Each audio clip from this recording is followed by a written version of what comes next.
দুই কান্দে দুই ফেরেশতা আল্লাহ বলতেছে, আল্লাহ এই শয়তান যে খয় আমার বাড়ি আমার ঘর হামাক নামায় খে। আল্লাহ কয় ঠিক আছে একটু ধৈর্য ধর। রাত 3টার সময় একটা ভূমিকম্প, ধরে কোন কি কম্প, ওই 9টার সময় কি কছে হামাক নামায় খে। আর 3টার সময় যেই ভূমিকম্প হচ্ছে কম্বলের মধ্যে লুঙ্গি পেঁয়াজ খেয়ে আছে, ওটা পরারও টাইম পায়নি, একেবারে ন্যাংটা হয়ে নামছে। ধরে কোন কি হয়ে নামছে? ফেরেশতা বললে আল্লাহ তুমি এই কাম করলে, 9টার সময় নাম্বার চালো না আর রাত 3টার সময় ন্যাংটা করে নামালা। আল্লাহ বলতেছে আমি আসলে সেই আল্লাহ যারা নাম্বার চাই না তাদেরকে নামাতে হবে ন্যাংটা করে। ধরে কোন কথা ঠিক কি না? তো ইজ্জু মান তাশা পড়েন, তো ইজ্জু মান তাশা অতুযিল্লু মান তাশা বিয়াদিকাল খায়র ইন্নাকা আলা কুল্লি শাইইন কাদির। সম্মান দিয়া 5 তলায় তোলার মালিককে, আবার অপমান করে ন্যাংটা করে নামানোর মালিককে, ভালো মন্দর মালিককে, সমস্ত ক্ষমতার মালিককে। সেই আল্লাহ আসরের কসম করলেন, সময়ের কসম করলেন।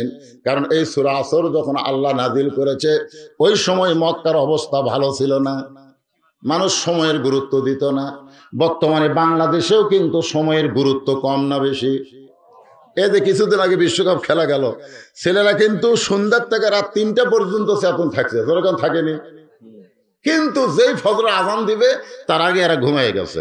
আপনারা বলেন তারা কি সময়ের দাম দিছে?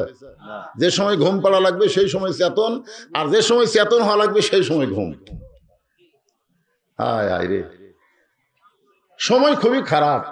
যখন বাংলাদেশের মুসলমান বাচ্চারা ইহুদি খ্রিস্টানদের পতাকা উড়ায়, ইহুদি খ্রিস্টানদের জার্সি গাওয়াত দেয়, এই সময় খুব ভালো। যে সময় আমাদের ছেলেরা স্ক্রিন টাচ মোবাইল নিয়ে সারাদিন ঘরে ফ্রি ফায়ার পাবজি খেলে, ধরে কোন কথা ঠিক কিনা? এত খারাপ সময় হয়ে গেছে। ছোট ছোট বাচ্চারা আগে যখন কান তামাকের কাছে এসে পানি পড়া নিত, তেল পড়া নিত, এখন তেল পড়া পানি পড়া দেওয়ার কান্না থামে না, একটা মোবাইল কিনা দিছে। ধরে কোন কি কিনা দিছে? যখনই কান্দে তখনই গেম শুরু করে দেয়, ওই আর কান্দে না। আপনারা বলেন এই সময় ভালো না খারাপ? সেই সময়কে লক্ষ্য করে আল্লাহ তাআলা ওয়াজ করতেছেন।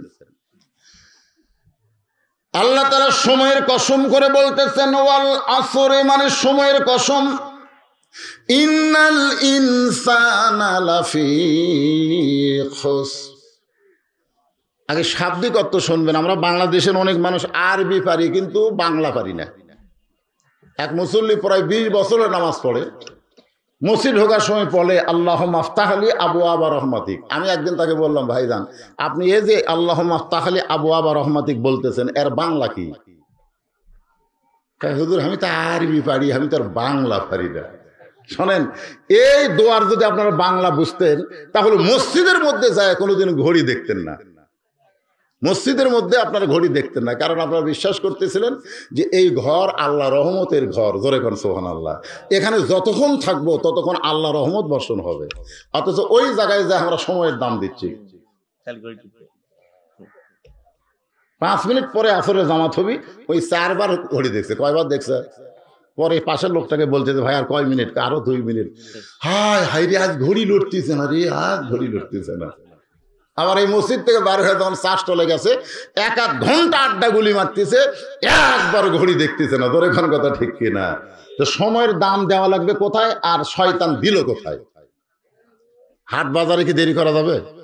হাট বাজারে বারবার ঘড়ি দেখা লাগবে, কারণ পৃথিবীর সর্বশ্রেষ্ঠ জায়গা হলো মসজিদ আর সর্বখারাপ জায়গা হলো হাট বাজার। ধরে কোন কথা ঠিক কিনা? তাহলে সময়ের দাম কোথায় দেওয়া লাগবে? হাট বাজারে। এই খারাপ জায়গা থাকা যাবে, এই তাড়াতাড়ি ঘড়ি দেখে এই 5 মিনিট হতে ভাই আর থাকা যাবে না।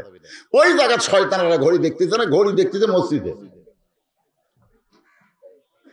যদি বাংলায় দোয়াটা জানতো যে আমি কোন ঘরের মধ্যে ঢুকতেছি, আরবিতে আমি কি বলতেছি, এটা জানে না তো। আপনারা যে আরবিতে দোয়া পড়েন মসজিদ ঢোকার সময়, এর বাংলা অর্থ জানেন? এ কথা কয় না, জানেন? জানা লাগবে, বাংলা অর্থ বুঝতে হবে।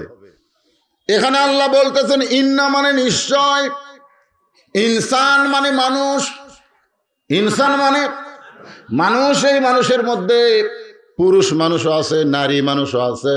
এই মানুষের মধ্যে আবার হিজড়া আছে তো। কারণ স্বাধীনতার 50 বছর পরে এই বাংলাদেশে একটা হিজড়া চেয়ারম্যান আছে, আপনারা জানেন? ঝিনাইদহ, ধরে কোন দহ? ঝিনাইদহ একটা হিজড়া চেয়ারম্যান হবে। হায় হায়, ওই জায়গার নৌকা কাঠ হয়ে গেছে, নৌকা কাঠ, হিজড়ার কাছে নৌকা খুলাইনি। আয় তাহলে কি বুঝতেছেন হিজড়া মানুষ না? একথা কোন হিজড়া মানুষ না? সাহাবেরা বললেন, ইয়া রাসূলুল্লাহ, পুরুষ মানুষ মরে গেলে আমরা 3টা কাফন দেই, আপনার সুন্নাত অনুযায়ী মেয়ে মানুষ মারা গেলে 5টা কাফন দেব, কিন্তু হিজড়া মরে গেলে আমরা কয় কাফন দিব? একজন সাহাবী বলেন, হুজুর হিজড়া কি জন্য জন্ম নেয়? এত দুনিয়া তো শান্তি নাই, আখিরাতেও শান্তি নাই, আর উপরেও শান্তি নাই, তলেও শান্তি নাই। জোরে কোন কথা ঠিক না? উপর বোঝেন না, স্বামী হয় উপর থাকবে তাও শান্তি নাই, বউ হয়ে তলে থাকবে তাও শান্তি নাই। এই হিজড়াটা কেন হয়? আল্লাহ রাসূল বললেন, কি কারণে হিজড়া হয়ে জন্ম নেয়? এইটা আল্লাহর দোষ না, এটা হলো বাপ মায়ের দোষ। জোরে কোন কার দোষ? কার দোষ না? আল্লাহর দোষ না, দোষ হলো বাপ মায়ের। কি কারণে সন্তান হিজড়া হয়ে জন্ম নেয়? হিজড়াকে কয় কাফন দেওয়া লাগবে ইনশাআল্লাহ বলবো, তবে এখানে আজকে আলোচনা হবে মানুষ। ধরে কোন কি? লাফি মানে ভিতরে, খুসরুন মানে ক্ষতি, একত্রে অর্থ হবে নিশ্চয় মানুষগুলো ক্ষতির ভিতরে। যে মানুষকে আল্লাহ সবচাইতে আদর করে সৃষ্টি করেছে, আপনারা বলেন তো সমস্ত মখলুকাতের মধ্যে শ্রেষ্ঠ মাখলুকের নাম কি? আল ইনসানো আশরাফুল মাখলুকাত। ইবলিসকে আল্লাহ ডাক দিয়ে বললেন, কে রে ইবলিস? এ ভাই মনোযোগ দিয়ে শুনবেন, দিনের মাহফিলে খুব গুরুত্বপূর্ণ আলোচনা হয়, সব দেখা যায় তো। ইবলিস শোন। ইবলিস বলতেছে, আল্লাহ কি খন, তুই আমার আদমকে সেজদা দিলি না কেন? ইবলিস বলতেছে, আল্লাহ আপনি কি মনে করছেন আমি বেঈমান? যেই কপাল 6 লক্ষ বছর আপনাকে সেজদা দিছে, সেই কপাল আপনি ছাড়া অন্য কাউকে সেজদা দিবে না। আল্লাহ বলতেছে, ইবলিস তোর মুখের কথা খুবই ভালো রে, কিন্তু তোর মন, আল্লাহু আলিমুম বিযাতিস সুদূর। আপনারা বলেন তো ইবলিসের মনের খবর আল্লাহ জানে না? মুখের কথা ভালো না খারাপ? যেই কপাল আপনাকে সেজদা দিছে, এই কপাল আপনি ছাড়া অন্য কাউকে সেজদা দিবে না। আল্লাহ বলতেছেন মুখের কথা ভালো, ইল্লা ইবলিস আবা ইস্তাকবার, কিন্তু অন্তরের দিকে তাকায় দেখি তুই অহংকার করে আমার আদমকে সেজদা করলি না। ইবলিস, আমার আদমকে সেজদা না করার কারণে আমার রহমত হেদায়েতের এরিয়া থেকে তুই বার হয়ে যা, আর কোনোদিন আমার রহমত এবং হেদায়েতের মধ্যে তুই ঢুকতে পারবি না। ইবলিস বলতেছে, আল্লাহ শুধু একটা সেজদা আদমকে করলাম না, তাতে আপনি এত রাগ, আর আপনাকে 6 লক্ষ বছর সেজদা করলাম, তার কি কোনো দাম নাই? খুব খেয়াল করে শোনা লাগবে, যে মানুষকে আল্লাহ ক্ষতির কথা বলতেছেন, সেই মানুষ সম্পর্কে আপনাদের আগে একটু ইশারা দিচ্ছি। বলতেছে আল্লাহ 6 লক্ষ বছর আপনাকে সেজদা করলাম, আর আদমকে একটা সেজদা করলাম না, তার কারণে আপনি এত রাগ কেন করলেন?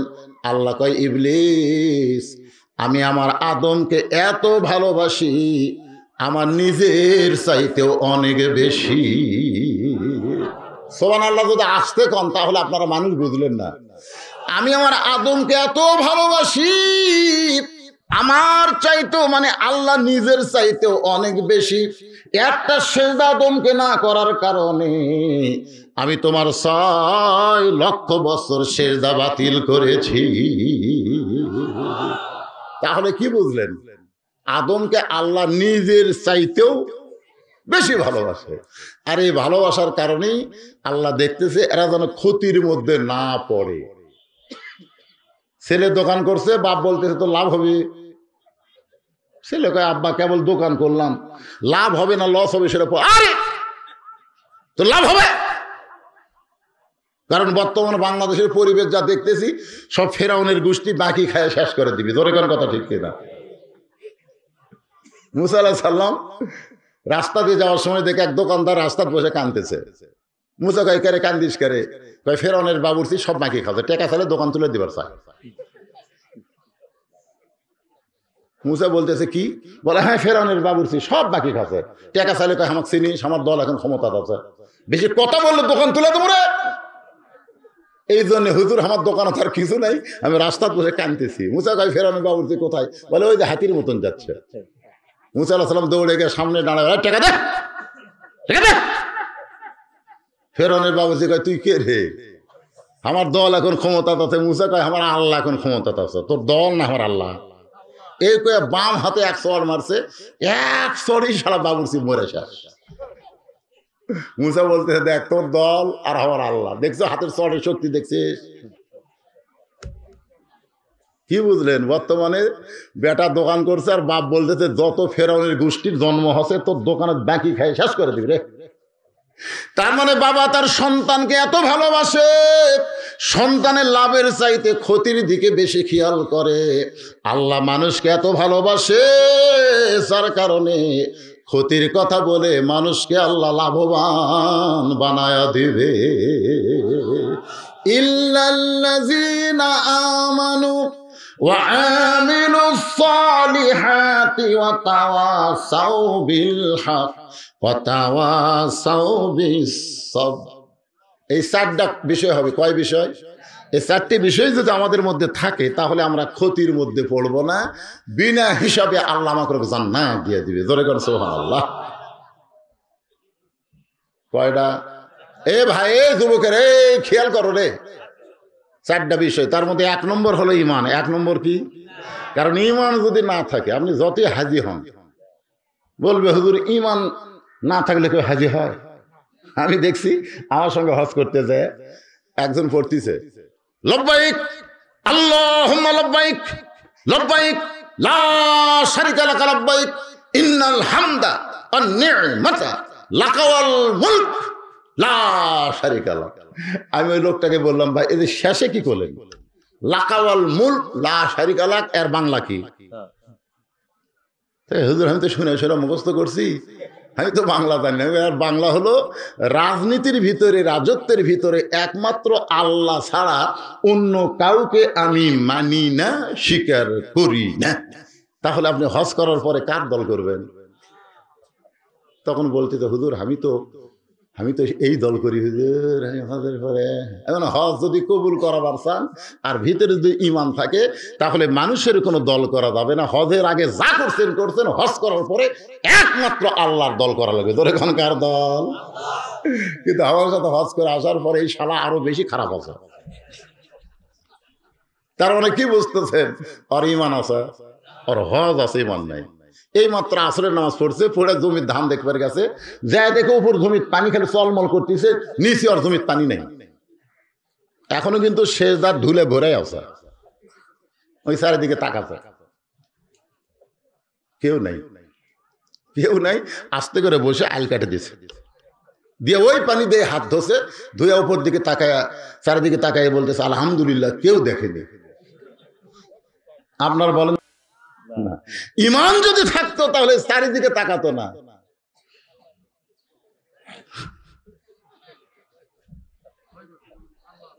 এইদিকে কোন দিকে? চারিদিকে না এইদিকে? কোন দিকে? আর আমরা কোন দিকে তাকাই? কোন ঈমানদার চারিদিকে লক্ষ্য করে খেয়াল করবে না, ঈমানদারের খেয়াল থাকবে আল্লাহর দিকে। জোরে কোন কথা ঠিক কিনা? বলতেছে আলহামদুলিল্লাহ, কেউ দেখেনি, কেউ। দিনের ভোট রাতে মারে সকালে গল্প দিচ্ছে, দরজা জানলা বন্ধ করে মারছি, কেউ দেখেনি। দুই কান্দের দুই ফেরেশতাকে আল্লাহ শয়তান কয় কি? কেউ দেখেনি তো আমরা ঘুম পাড়ছি। তোমার দুই কান্দে দুই মোহরি লিখিতেছেন ডায়েরি, দুই কান্দে দুই মোহরি লিখিতেছেন ডায়েরি, দলিল দেখে রায় দিবে, টাকা পয়সার নাই কারবার। মার্কেট সিসি ক্যামেরা দ্বারা নিয়ন্ত্রিত। চোরেরাও কিন্তু মার্কেটে গেলে এই সিসি ক্যামেরা আছে রে, জোরে কথা ঠিক কিনা? কে রে পাগলা, সিসি ক্যামেরা তো কেবল আবিষ্কার হতো রে, তোর দুই কান্দত সিসি ক্যামেরার বাপ বসে আছে। জোরে কথা ঠিক কিনা? একটু মনোযোগ দিয়ে খেয়াল করবেন। এক নম্বর হলো ঈমান। ধরে করে এক নম্বর কি? সাহাবেরা জিজ্ঞেস করলেন রাসূলুল্লাহ ঈমান সম্পর্কে আমরা একটু আপনার কাছে জানতে চাই। আল্লাহ রাসূল বললেন ইকরার বিল লিসান। খুব খেয়াল করবেন, ও ঈমানদারের আজকে খেয়াল করেন। ইকরার বিল লিসান, তাসদীকু বিল জানান, আমল বিল আরকান, এর নাম হলো ঈমান। লা ইলাহা ইল্লাল্লাহ, লা ইলাহা ইল্লাল্লাহ, লা ইলাহা ইল্লাল্লাহ, এর নাম ঈমান না। জবানে বলতে হবে কলিজার মধ্যে সেট করা লাগবে। আল্লাহ রাসূল বললেন, কলিজার মধ্যে যাদের ঈমান সেট হয়ে যাবে তারা মৃত্যুবরণ করবে কিন্তু ঈমান হারা হবে না। তারা হকের পথে চলবে, বাতিলের সঙ্গে কোনোদিন আপোষ করবে না। তাদের কাছে জীবনের চাইতে ঈমানের দাম বেশি হবে। আজকে আমরা কি বলি? জীবন বাঁচানো ফরজ। জীবন বাঁচানো ফরজ না ঈমান বাঁচানো ফরজ? সত্যি অন্তর থেকে বলেন তো, জীবন বাঁচানো ফরজ না ঈমান বাঁচানো ফরজ? আমি আপনি যতই চেষ্টা করি জীবন বাঁচাবার পারবো, কিন্তু চেষ্টা করলে আমার ঈমান আমি বাঁচাবার পারবো। তাহলে আপনার চেষ্টা করেন ঈমান বাঁচানো যাবে, কিন্তু জীবন যতই চেষ্টা করেন বাঁচানো যাবে? উকিল যা বলতেছে ইমানদারকে, ভাই আপনার তো ফাঁসির রায় হয়ে গেছে, ফাঁসি কার্যকর হবে, কিন্তু আপনি যদি রাষ্ট্রপতির কাছে একটা দরখাস্ত লেখেন, রাষ্ট্রপতি দয়া করে যদি ফাঁসির দণ্ড মওকুফ করে, তাহলে আপনার আর কোনো টেনশন নেই। ইমানদার মুচকি মুচকি হাসতেছে। উকিল কয়, হাসেন কেন? হাসার কারণ হলো, আমি আমার জীবনে 3টা রাষ্ট্রপতিকে ক্ষমতার থাকা অবস্থায় মরা দেখছি রে। যারা ক্ষমতা থাকতে মরে তার কাছে দরখাস্ত লেখে কোন ইমানদার? কয়টা দেখছি? 3 জন ক্ষমতা থাকতে মরছে, একটা বঙ্গবন্ধু শেখ মুজিবুর রহমান, একটা জিয়াউর রহমান, আর একটা জিল্লুর রহমান। যারা ক্ষমতা থাকতে মরে যায় তাদের কাছে ইমানদার কোনোদিন বাঁচার দরখাস্ত লিখবে না। ধরে কোন কথা ঠিক কি না? কারণ ইমানদারের সব দরখাস্ত কার কাছে? ইয়াকা না'বুদু, সকলে পড়েন ইয়াকা না'বুদু ও ইয়াকা নাস্তাঈন। হাসবিয়াল্লাহু পড়েন হাসবিয়াল্লাহু নি'মাল ওয়াকিল ওয়া নি'মাল মাওলা ওয়া নি'মান নাসীর।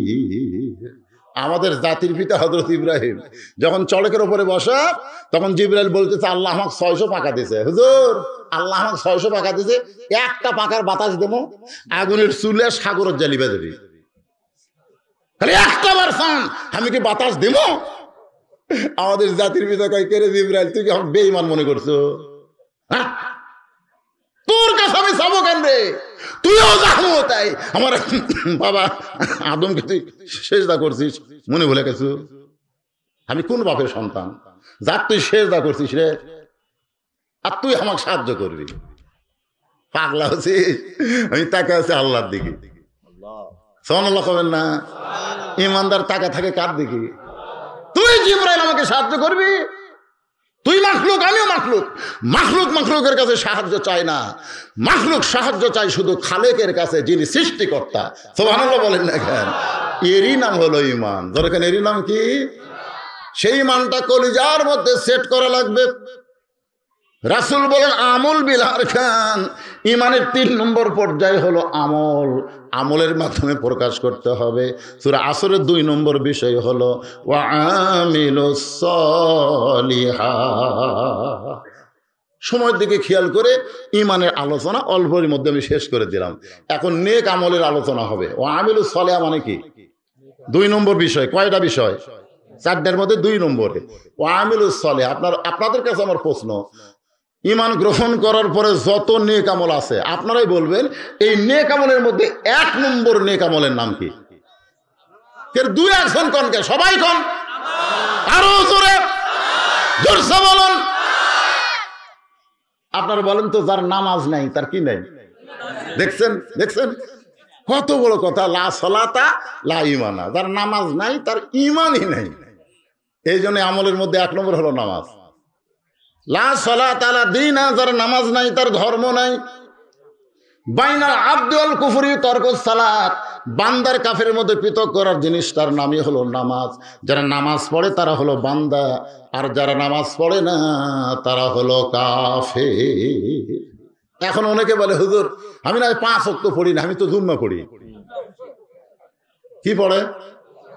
আমি বললাম, শোনো, যারা জুম্মা পড়ে 5 ওয়াক্ত পড়ে না, এদেরকে আল্লাহ হাসরের ময়দানে একটু ট্রাই করার জন্য বলে, এই জুম্মার পার্টি, এই জুম্মার নামাজের, এই তোরকে জন্য আমি জান্নাত দিয়ে দিলাম, যা। তখন এই জুম্মার নামাজ পার্টিরা সব জান্নাতের কাছে যাবে, যা দেখবে জান্নাতের দরজা বিশাল একটা তালা। তখন বলবে আল্লাহ আমাকে আপনি জান্নাত দিলেন, তো তালা খেন। আল্লাহ কয় চাবি তোর কাছে আছে, খুঁজে দেখ। তখন এই জুম্মা পাটিগুলো তুই পকেট খুঁজে দেখবি, একটা চাবি আছে, এই চাবি বার করে তালার মধ্যে ঢুকবি ঠিকই, কিন্তু ঘুরবি না, ঘুরবি না। তো আল্লাহ ঢুকলো ঠিকই ঘরে না। আল্লাহ বলবে ঘুরবার গেলে 5টা দাগ থাকা লাগবে, 5টা দাগ। দেখতো এখন 5টা দাগ আছে কিনা। তো বার করে আল্লাহ আমাকে চাবির তো কোনো দাগ নেই, কিন্তু দাগ নেই না আল্লাহ।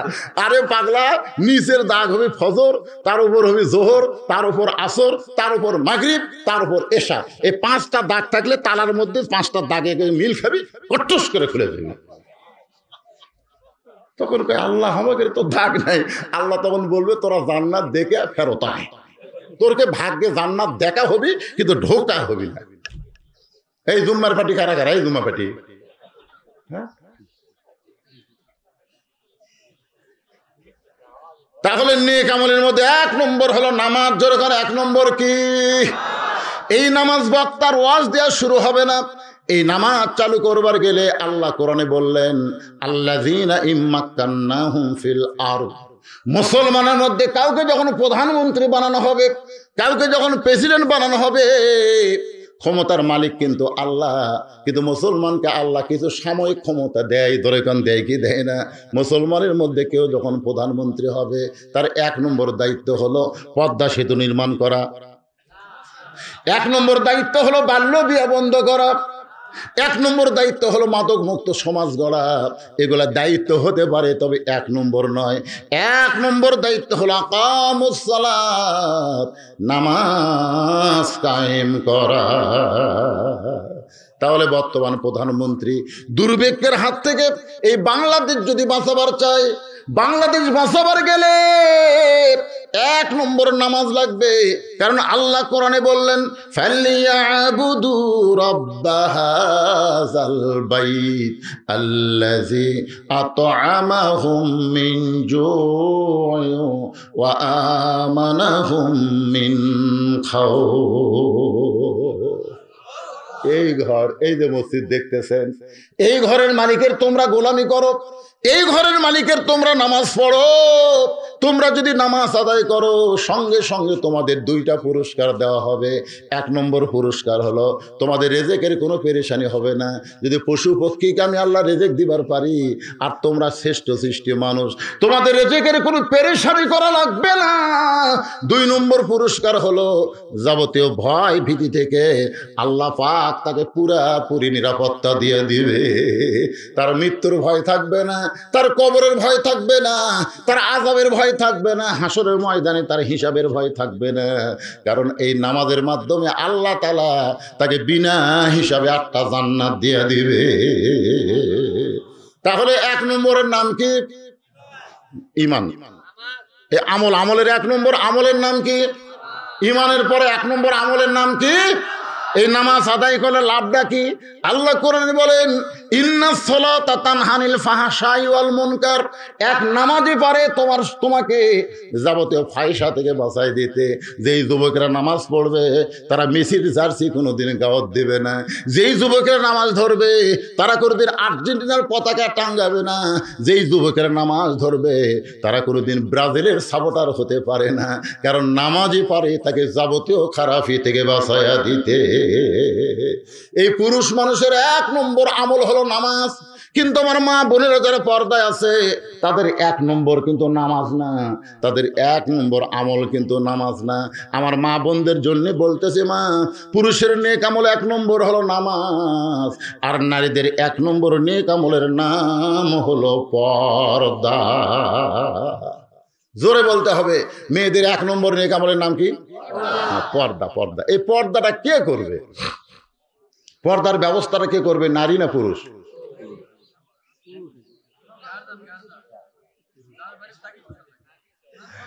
শোনেন, আমার মায়েরা এখানে আসেনি, অনেক মায়েরা কিন্তু আইছে।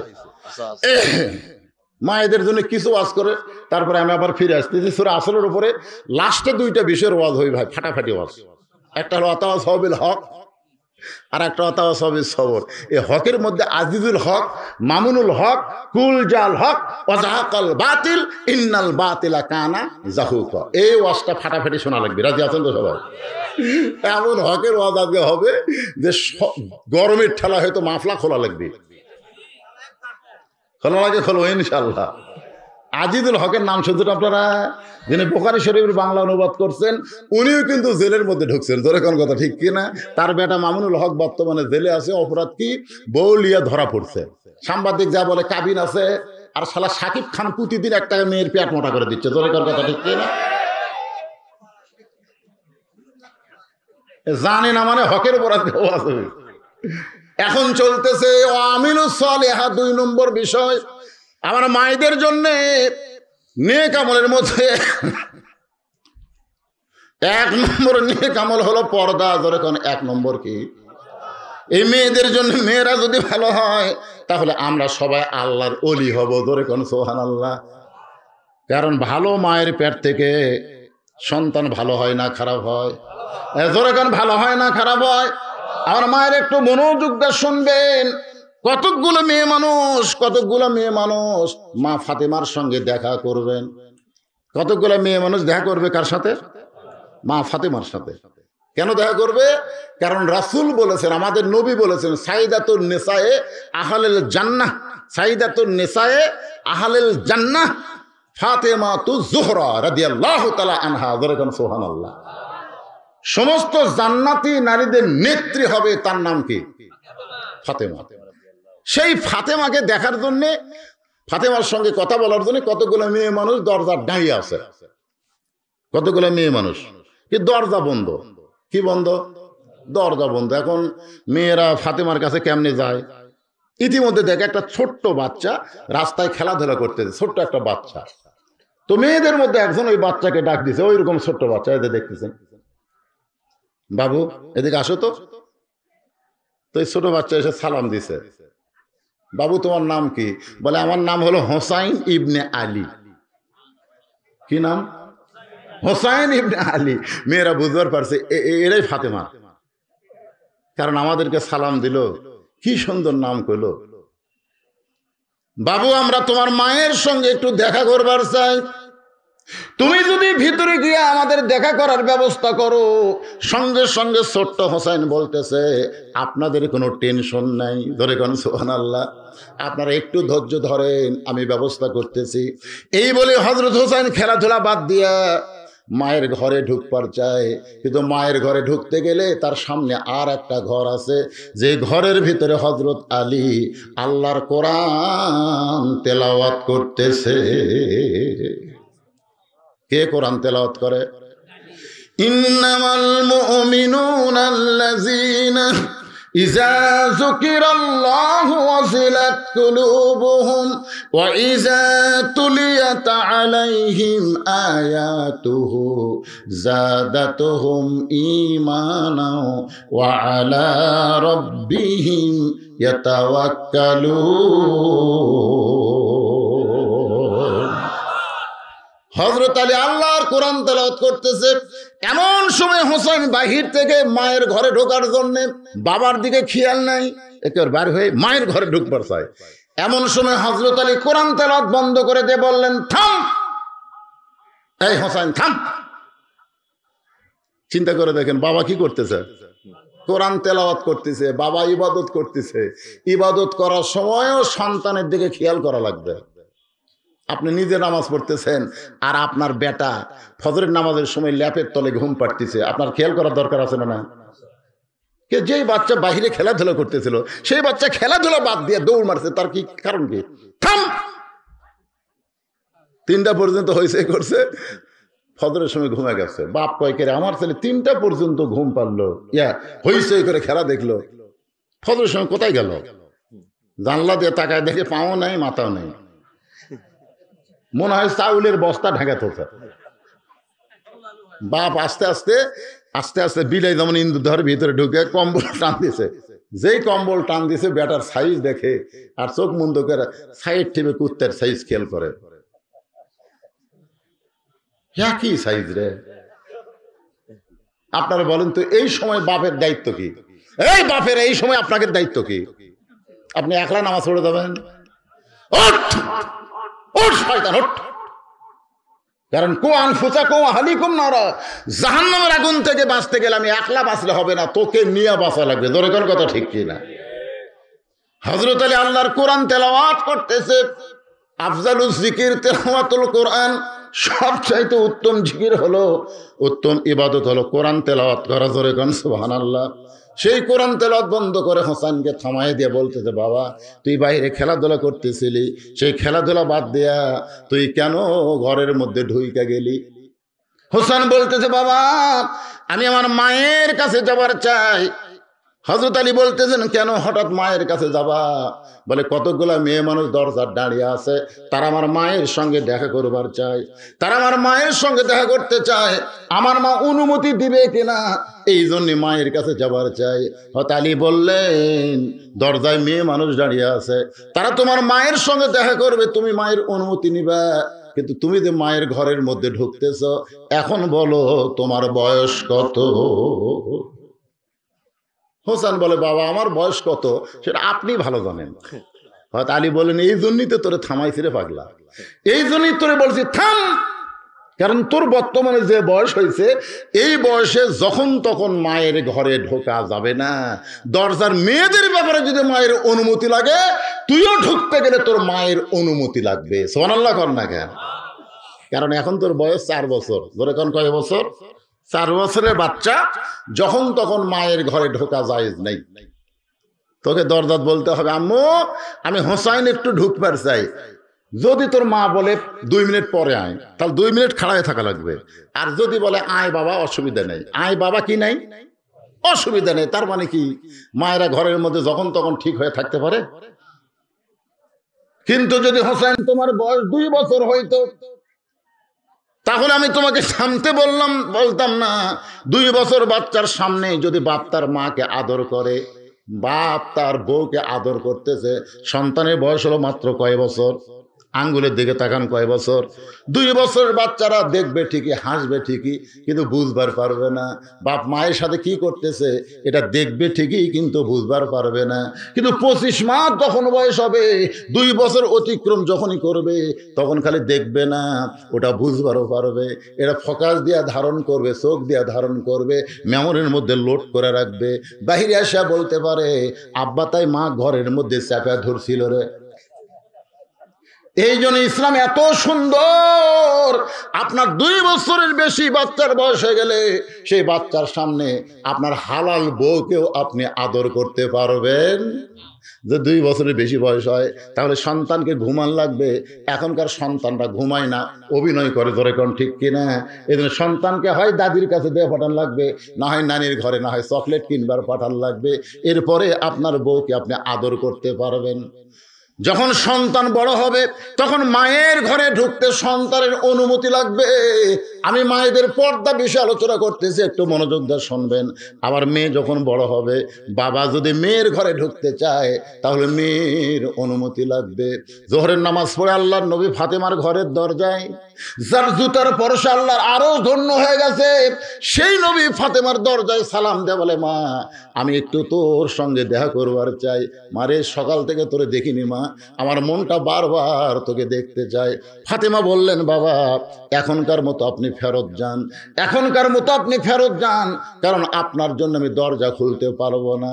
নবী চলে গেলেন। আসরের নামাজের পরে আল্লাহ নবী আবার ফাতেমার দরজায় এসেছেন, সালাম দিয়ে বললেন, ফাতেমা জোহরের সময় আমারে ফেরত দিয়েছিস, আসরের সময় আর ফেরত দিস না মা, একটু দরজা খুলে দে, আমি তোরে দেখতে চাই।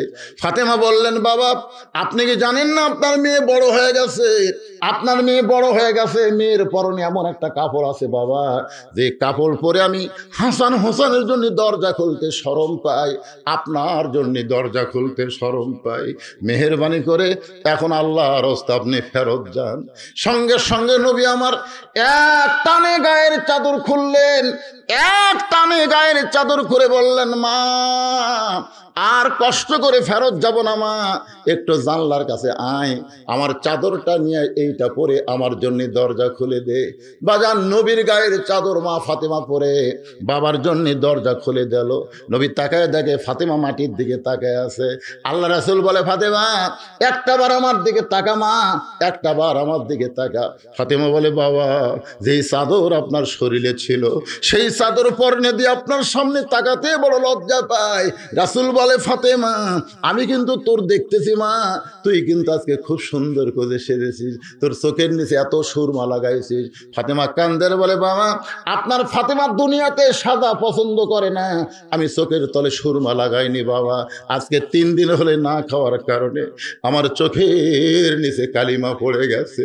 সঙ্গে সঙ্গে আল্লাহর নবী ফাতেমার হাতটা ধরে বলে, ফাতেমা আমি তোর এমন একজন বাবা, আমি তোকে কিছুই দিবার পারলাম না, তবে 33 বার সুবহানাল্লাহ পড়বি, 33 বার আলহামদুলিল্লাহ পড়বি, 34 বার আল্লাহু আকবার আমল করবি মা। এই তুচ্ছ দুনিয়ায় কিছু না পাইলেও আল্লাহ আখিরাতের জগতে তোর 8টা জান্নাতের মালিক বানায়া দিবে। তাহলে মেয়ে যদি বড় হয়, মেয়ের ঘরে ঢুকতে বাবার কি লাগে? অনুমতি লাগে। আবার ছেলে যদি বড় হয় তাহলে মায়ের ঘরে ঢুকতে অনুমতি লাগবে। হযরত আলী বললেন, হোসাইন এখন তোমার 4 বছর বয়স হয়েছে বাবা, এখন তুমি যখন তখন মায়ের ঘরে ঢুকতে পারবা না, বরং তুমি আমার কাছে আসো। যেই হোসাইন হযরত আলীর কাছে আইছে, হযরত আলী আল্লাহর কোরআন এভাবে হোসাইনকে বলতেছে, এই কোরআন ধর ধর। সঙ্গে সঙ্গে হোসেন বলতেছে, দেন। সুবহানাল্লাহ না কেন? বাপে সন্তানকে বলতেছে কোরআন ধর, বেটা বলতেছে দেন। খালি কয় আল্লাহ এটা কি মাল রে। সুবহানাল্লাহ। কোরআন শরীফ দিবার চালি কয় দেন, আর আমাদের গুলাক যদি কয় কোরআন শরীফ ধর, ধরবি? পড়বার পারে না, ওটা তো পরের কথা। আমি নিজের চোখে দেখছি ভাই, এইরকম একটা বাচ্চা খাড়া হয়ে 40 লাখ, আমি নিজের চোখে দেখছি, পেশাব দিয়ে 40 লাখ। হ্যাঁ 40, হ্যাঁ যন্ত্র ধরে খুব ফোর্সের পেশাব তোরকে ঘুরেছে স্যার, পরে শূন্য দিছে। যেই কই সেই মারছে দৌড়। আমি দৌড়ে গিয়ে ওরে আটকাই বললাম, কে রে পাগলা কি করলি রে, তুই কোথায় পড়িস? প্রাইমারি ক্লাস 1-এ পড়িস। আসা তো কেমনে পেশাব করা লাগে তোর স্যার শিখায়নি? তোর স্যার তোরে বুঝায়নি কিভাবে পেশাব করা লাগে? চাচাদের কি কয়, আমি প্রাইমারি পেশাব খানা যাই দিকে আমার স্যারই খাড়া হয়ে পেশাব করে, চাচা ওর স্যারই খাড়া হয়ে করে। তাহলে ওই যে খাড়া হয়ে পেশাব করে ও কি দিছে? ওর বাপ যে কয় ধর, ধরছে, পড়তেছে, আগডম বাগডম ঘোড়াডম সাজে, ঢাক ঢোলক ঝাঁঝর বাজে, বাজতে হে বাজতে। আপনারা বলেন তো, এটা পড়ার জন্য কি পেশাব পানি দেওয়া লাগবে? এক কথা কনে খাড়া হয়ে পড়তে কি আর বসা বুঝলে? দেখি তো পরের পৃষ্ঠাত কি আছে। পরের পৃষ্ঠাত আছে, আইরে আইটিয়ে নাই ভরা দিয়ে না লেগাল বোয়াল মাসে তাই না দেখা ভদর নাচ। এই সকল মিথ্যে পড়া। অনেক বাপকে বলছি, ভাই আপনার গ্রামে প্রাইমারিও আছে, হাফিজে মাদ্রাসা আছে, আপনি ওই প্রাইমারি না দিয়ে হাফিজে মাদ্রাসা দিলে কি হয়? তখন হুজুর প্রাইমারি উপবৃত্তি আছে, হুজুর উপবৃত্তি আসে, উপবৃত্তি। উপবৃত্তি নেওয়ার কারণে তোর বেটাতে শয়তান হচ্ছে রে। বড় হলে তো আমাকে বলে, হুজুর বাপার ওয়াজ করবো গো। কি বাপার কি ওয়াজ করবো রে? তাই বেটা বউ পায়া হবো করে দেখতে পারবি না কি পড়াছো। আর যদি আল্লাহর কোরআন হোসেন মতন হাতে ধরে দিবার পারতে, এই কোরআন শরীফের মধ্যে তোমার সন্তান পড়তো, ওয়াকাযা রাব্বুকা আল্লা তা'বুদু ইল্লা ইয়্যাহু ওয়া বিল ওয়ালিদাইনি ইহসানা। ধরে কোন সুবহানাল্লাহ। নিজের চোখে দেখছি এরকম ছোট বাচ্চাকে মোবাইল কা তোর হাতে ধরে।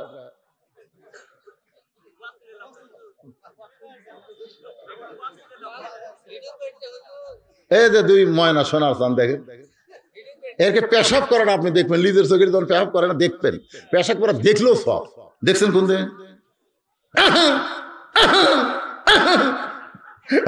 কি মরকাশ ধরছে হুজুর, মরকাশ না হুজুর, পেশাব নিংড়াচ্ছে, পেশাব নিংড়াচ্ছে হুজুর, কাছে কাছে পেশাব নিংড়াচ্ছে।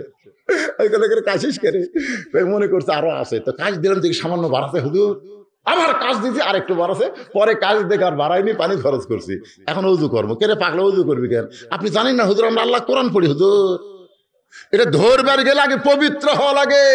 হযরত আলী বলছে ধর, সঙ্গে সঙ্গে বলছে দেন। আপনার সন্তানকে হাসান হোসেনের মতন যদি গড়াবার চান, এই মাদ্রাসার বিকল্প কোনো শিক্ষা নাই। ধরে কোন কথা ঠিক কিনা? আমার মায়েরা বোনেরা একটু মনোযোগ দিয়ে শুনবেন। হোসেনের হাতে হযরত আলী কোরআন দিয়ে, জোরে কান কি দিয়ে, অন্দর মহলে ঢুকতেছে। একজন মানুষ যখন তখন বইয়ের কাছে যাইতে পারবে। মেয়ে বড় হলে বাবা যাইতে হুকুম লাগবে, ছেলে বড় হলো মায়ের কাছে যাইতে হুকুম লাগবে, কিন্তু স্বামী বইয়ের কাছে যাইতে কোনো অনুমতি লাগবে। হোসেনের হাতে কোরআন শরীফ দিয়ে হযরত আলী অন্দর মহলে ফাতেমার দরজায় গিয়া দেখতেছে ফাতেমা বাম হাতে জাঁতা ঘুরাইতেছে আর ডান হাতে আল্লাহর কোরআন তেলাওয়াত করতেছে। আপনারা সুবহানাল্লাহ তারা কইলেন, জাঁতা বোঝেন? জাঁতা এই বাম হাতে এভাবে জাঁতা ঘুরাইতেছে আর ডান হাতে আল্লাহর কোরআন তেলাওয়াত করতেছে। সঙ্গে সঙ্গে হযরত আলী মনে মনে বলে, মাবুদ, আমার ভাঙ্গা ঘরের মধ্যে ধন দৌলত নাই, আমার ঘরে খাট সোফা নাই, আমার ঘরে কিছুই নাই, কিন্তু ভাগ্য গুণে এমন একটা বউ পাইছি যে বউটার কারণে আল্লাহ আমার ভাঙ্গা ঘর জান্নাত হয়ে গেছে। আল্লাহ মেরে কি দেখতেছে, আল্লাহ আমার কলজা ভরে গেছে। আল্লাহ বাম হাতে দুনিয়া, ডান হাতে আখেরাত। জোরে করে সুবহানাল্লাহ। হাসরের ময়দানে আল্লাহ আমলনামা যদি ডান হাতে দেয় তাহলে হাসতে হাসতে আপনি জান্নাতে যাবেন। আমলনামা যদি বাম হাতে দেয় কানতে কানতে জাহান্নামে যাওয়া লাগবে। এই দুনিয়ার সাথে সম্পর্ক বেশি করা যাবে না, যতটুকু দরকার ততটুকু করতে হবে, আর আখিরাতের সম্পর্ক আমাদের বাড়াতে হবে। ধরে কোন কথা ঠিক কিনা? হযরত আলী দেখতেছে বাম হাতে জাঁতা ঘুরাই আর ডান হাতে আল্লাহর কোরআন তেলাওয়াত করতেছে। এমন সময় জবান ফসকে, হযরত আলীর জবান ফসকে বের হয়ে গেছে, রব্বানা পড়েন সকলে, রব্বানা আতিনা ফিদ দুনিয়া হাসানাতাও ওয়া ফিল আখিরাতি হাসানা ওয়া কিনা আযাবান্নার। বুঝতে পারলেন না? বুঝতে পারছেন? পারেননি। হযরত আলী জবান ফসকে বার হয়ে গেল। এই আয়াতের বাংলা কি রে? বুঝতে পারেননি তো? কি বুঝবে? এক নেতা কসে, ভাই আমার প্রধানমন্ত্রীর নাম ধরে দোয়া না করলে তোর কিন্তু চাকরি শেষ। ও এখন খেলাত করে রব্বানা আতিনা ফিদ দুনিয়া হাসিনা ওয়া ফিল আখিরাতি হাসিনা ওয়া কিনা আযাবান্নার।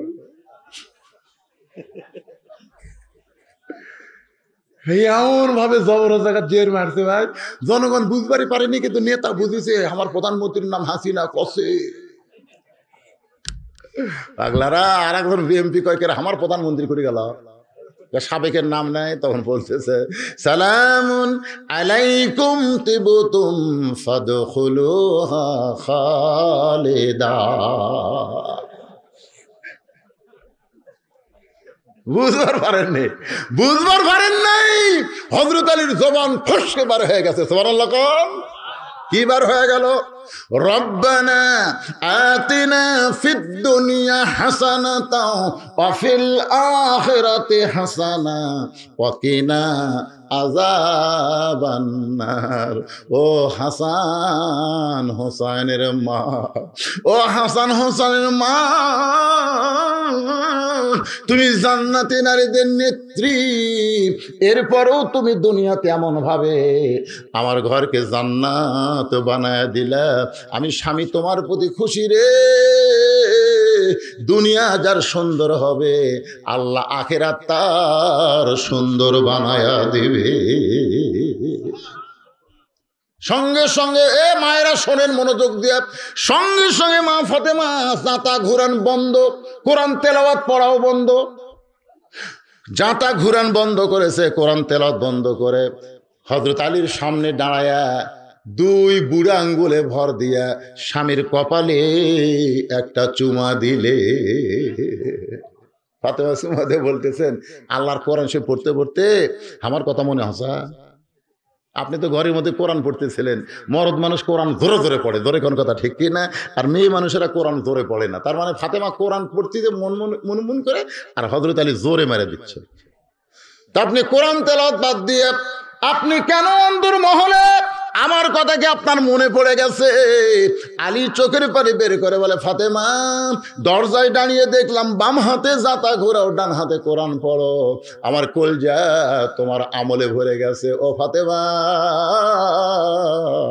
আমার ঘরে যেন আল্লাহর জান্নাত হাজির হয়ে গেছে। ফাতেমা বলে, স্বামী গো, আপনি যখন ঘরের দরজায় আমার জাতা ঘোরান বন্ধ, কোরআন তেলাওয়াত বন্ধ, কারণ আপনার সামনে দাঁড়ানো আল্লাহর হুকুম। রাসূল বলেছেন, ফাতেমা ও ফাতেমা, তুই কি জানিস মা, আল্লাহ ছাড়া কাউকে যদি সেজদা দেওয়ার হুকুম থাকতো তাহলে আমি তোকে বলতাম হাসান হোসেনের বাপের পায়ে সেজদা কর, তোর স্বামীর পায়ে সেজদা কর, কিন্তু আল্লাহ ছাড়া কাউকে সেজদা দেওয়া যাবে না। ফাতেমা, এই কথার দ্বারা বুঝাই দিলাম আল্লাহর পরে এই দুনিয়াতে মেয়ে মানুষের কাছে সবচাইতে দামি ওই মহান ব্যক্তি হলো তার স্বামী। ফাতেমা রে, তোমার হোসাইন যেই মাত্র বলেছে তোমার হোসাইন, সঙ্গে সঙ্গে ফাতেমা থরথর করে কাঁপতেছে। আলী বললেন, শুধু তোমার হোসাইনের কথা বললাম, তাতে তুমি কাঁপো কেন? বলে, ওগো স্বামী, আপনি জানেন না আল্লাহর নবী আমার বাবা আমাকে মাঝে মধ্যে বলতো, ফাতেমা আমি দুনিয়া থেকে বিদায় নেওয়ার 6 মাস পরে তোর সঙ্গে আমার দেখা হবে। জোরে কোন সুবহানাল্লাহ। আমি দুনিয়া থেকে বিদায় নেওয়ার 6 মাস পরে তোর দেখা হবে। তুই যে 6 মাস পরে দুনিয়া থেকে বিদায় নিবি, এই 6টা মাস হাসান হোসেন সবসময় কান্দবে, ওদের চোখের পানি কখনো বন্ধ হবে না, সবসময় না না না না বলে গোটা মদিনায় 2 ভাই দৌড়াদৌড়ি করবে। ও ফাতেমা শোন, তুই 6 মাস পরে যখন বিদায় নিবি তখন আমার হাসান হোসেনকে দেখার কেউ থাকবে না ফাতেমা, তবে আমি যাওয়ার 6টা মাস আমার হাসান হোসেনকে একটু বেশি আদর করবি। ফাতেমা রে, আমার হাসানকে নিয়ে আমার কোনো টেনশন নাই।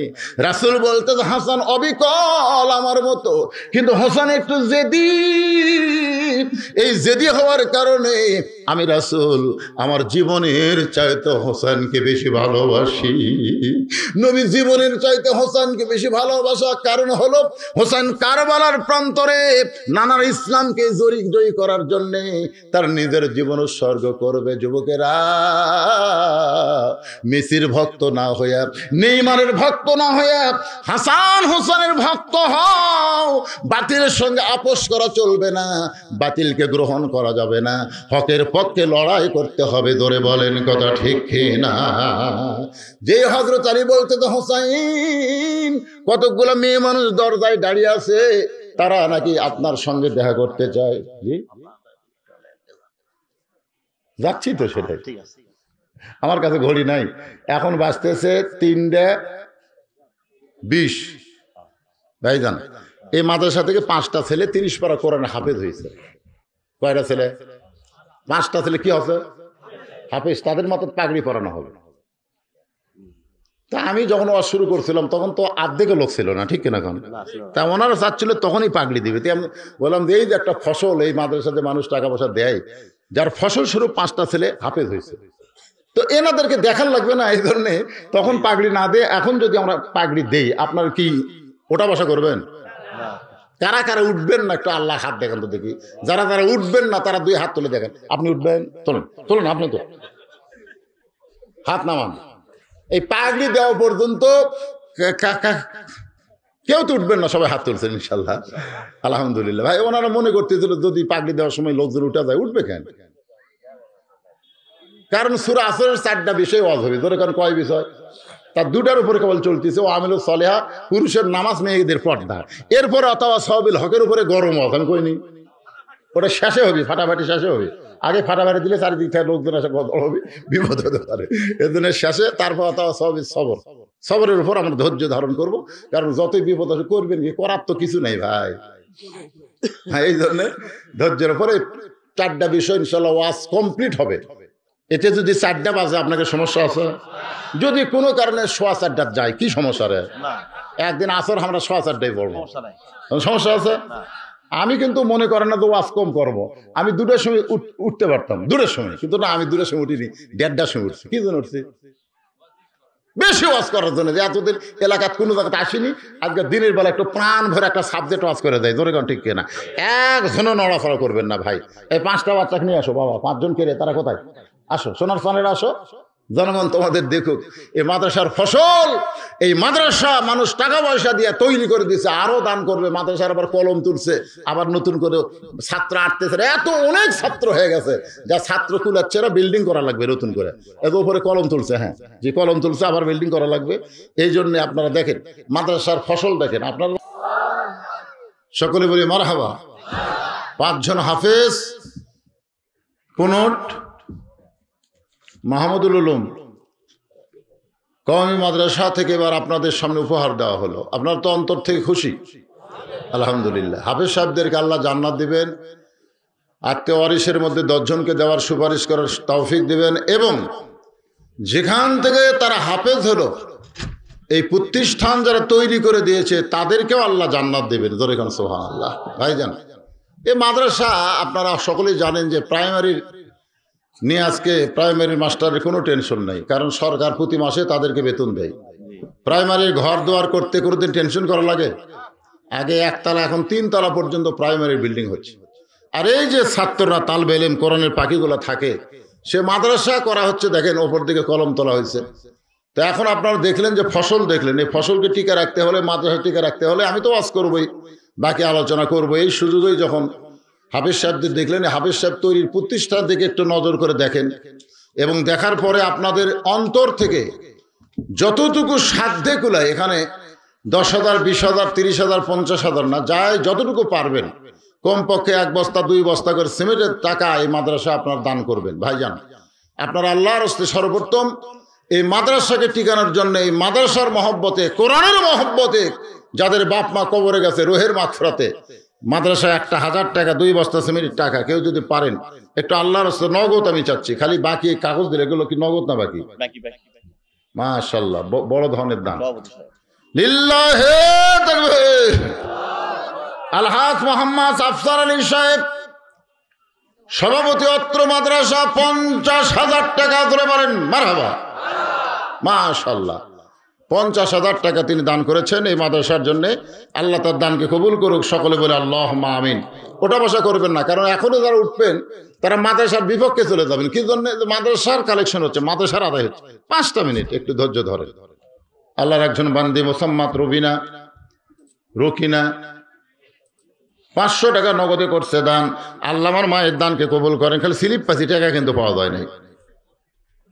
আব্দুল কাইয়ুম সুপার শিক্ষা দাখিল মাদ্রাসা 500 টাকা নগদ দান করেছে। আল্লাহ তার দানকে কবুল করেন। আল্লাহুম্মা আমিন। ভাইজান, পকেটে টাকা নাই, কাফনের কিন্তু পকেট নাই। এখন যেই টাকাগুলো আপনার মাদ্রাসায় দিবেন ওইটাই আপনার জন্যে, কিন্তু যেদিন ডাক পড়িবে কবর মাঝে যাইতে, জোগাড় কিছু করছো বন্ধু তার মাঝে বিছাইতে। এ মাদ্রাসা তুমি যদি অনুমতি দাও তাহলে মেয়েগুলো তোমার সঙ্গে দেখা করবে। ফাতেমা মুচকি মুচকি হেসে বলে, স্বামী, মেয়ের আমার সঙ্গে দেখা করবে, আমার কোনো আপত্তি নাই, তবে আপনাকে কষ্ট করে পর্দার ব্যবস্থা করা লাগবে। হযরত আলী মুচকি মুচকি হাসতেছে। ফাতেমা বলে, হাসেন কেন? বলে, হাসার কারণ হলো মেয়েরা মেয়ে মানুষের সঙ্গে দেখা করবে, এখানে কোনো পর্দার ব্যবস্থা লাগবে না। ফাতেমা বলে, স্বামী গো, আপনি জ্ঞানের সম্রাট হওয়ার পারেন, কিন্তু পর্দা বিষয়ে আপনি আমার চাইতে কম জানেন। আমার কথাকে আপনার খেয়াল করে শুনলেন? ফাতেমার স্বামী কি বলতেছে? আপনি জ্ঞানের সম্রাট হওয়ার পারেন, আপনারা বলেন তো হযরত আলী জ্ঞানের দিক দিয়ে কেমন? এ ধরে জ্ঞানের দিক দিয়ে কেমন? আল্লাহর নবী যখন মদিনার রাষ্ট্রপতি ছিল, ওই সময় হযরত আলী ছিল শিক্ষামন্ত্রী। কি দিছে রে? খালি স্লিপ দিছে রে, প্রশ্ন স্লিপত প্রশ্ন। দেখি কি প্রশ্ন করছে।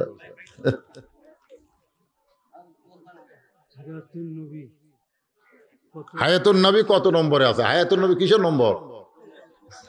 কোরআনের আয়াত। আমি একটা আয়াত কই, দেখেন তো এটা আপনাদের কি মনে হয়।